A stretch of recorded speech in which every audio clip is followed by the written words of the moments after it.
and often appear in hot and humid weather. Bondi Beach and Clovelly Beach were closed on Tuesday for tests. Patches are disappointed as temperatures are set to soar up to 40 degrees later this week. Back the beach down. The quiet waters at nearby Clovelly were also hit by the red tide, a spectacle of nature no one here has seen. Yeah, I haven't seen anything like this down here before. You see a lot of seaweed and out and sort of algae at times, but nothing like what it is today. The thick algae starved the water of oxygen, killing fish. I'm not that brave. I like to keep a distance from things that look red and scary. Lifeguards warned swimmers to keep out. Not everyone.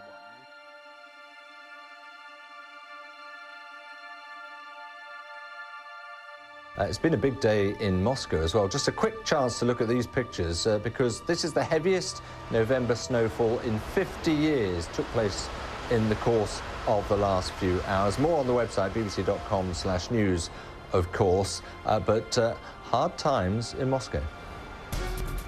Heavy snowstorms have severely disrupted traffic northwest of Moscow as cars and lorries have become stuck, some for as long as 3 days.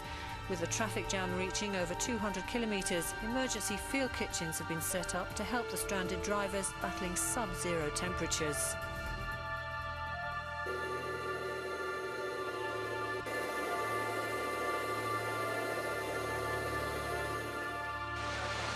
Heavy floods swept Panama on Sunday after relentless and torrential rains caused rivers to burst their banks near residential areas.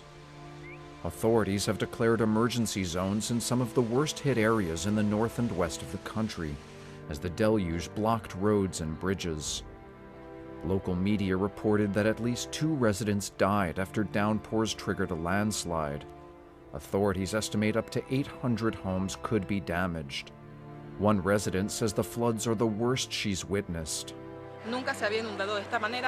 We have never seen flooding like this. We have seen flooding in houses close to the river, but like this, to reach roads and further, never. Authorities have promised a swift response to the crisis, deploying soldiers and teams of volunteers to help distribute aid. The floods hit shortly before the end of the wet season.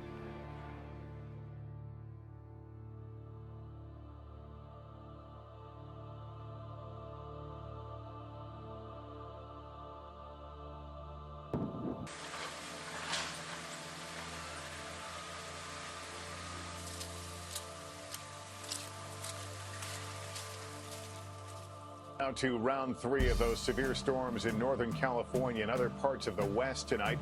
Homeowners on alert as rivers threaten all day to swell over their banks. NBC's Miguel Almaguer is in the Sierra Nevada town of Truckee, California, along the river there. Miguel, good evening. Lester, good evening. Tonight, the Truckee River is raging. Take a look at the surging water line. It actually sits above flood stage. But so Washoe County tonight does remain in a state of emergency.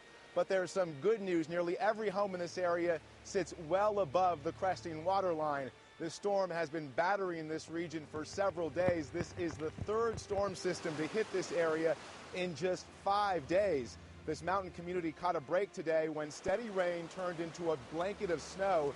The colder temperatures meant less water actually worked its way into the rising river. So much of California was battered. In Sacramento, thousands lost power after the storm knocked down trees and flooded roads, while in San Francisco, rail transit lost power during several hours today during the height of today's storm. But again, Lester, the big concern was the Truckee River, where homeowners narrowly averted disaster today. Lester. All right, Miguel Almaguer in California.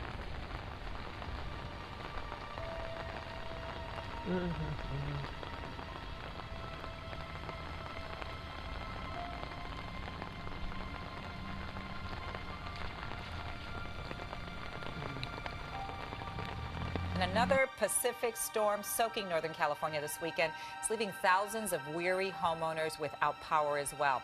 It's the 3rd storm to hit the region in less than a week, unleashing floodwaters and damaging homes in San Francisco, Sacramento, and several surrounding communities.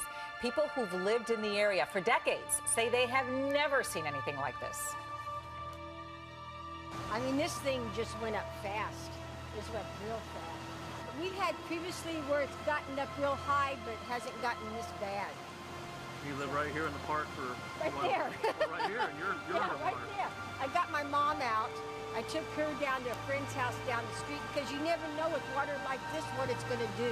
People are evacuating out of the park. They're totally trying to get out of here, and as you see in the front of the park, you can't get out. I had to park up on the hill and walk down this side hill to get in here. So it's really, it's very bad in here. Rob Marciano's been tracking the storms from the CNN Weather Center in Atlanta. And Rob, somebody on Facebook was saying it feels like just 5 minutes of a reprieve, and then here it comes again.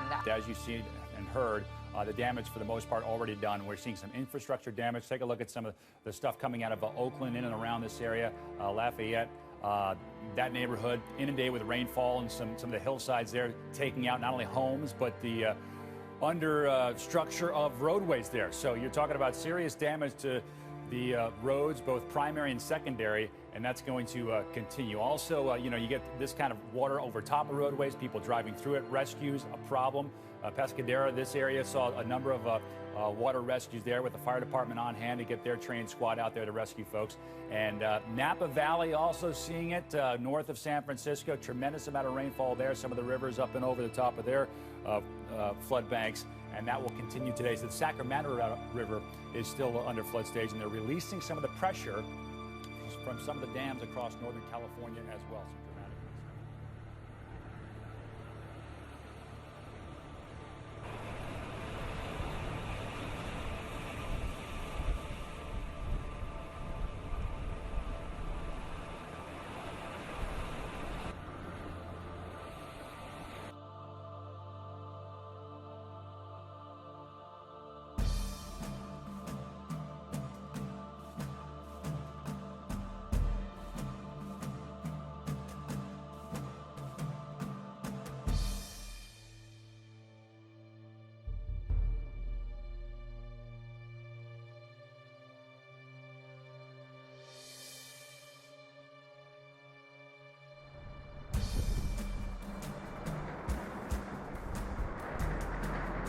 Una cosa assurda.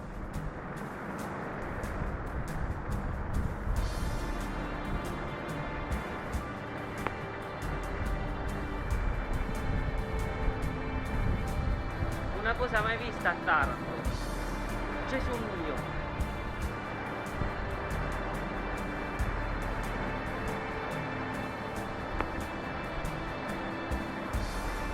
È stato un lampo là, sicuramente sarà saltato qualche palo della luce.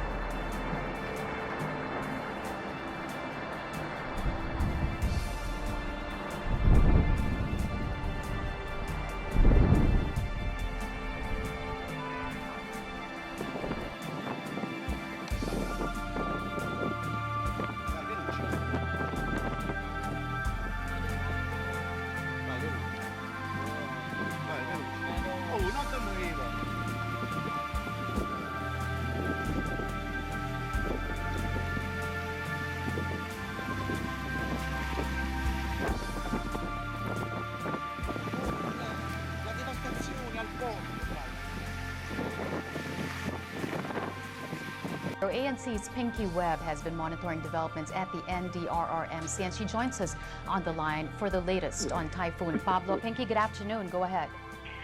Hi, Carmina. Latest report from the NDRRMC. 2 have died due to Typhoon Pablo. The first fatality was identified as Merlinda Balante from Davao Oriental, who is 60 years old. Merlinda Balante died due to a falling tree. The second fatality is Jigger Gumonit, 30 years old, from the Canis Oriental. Jigger Gumonit died when his motorcycle was hit by a falling tree. Pablo has slightly veered moving northwest and will hit Aguilaran, Bohol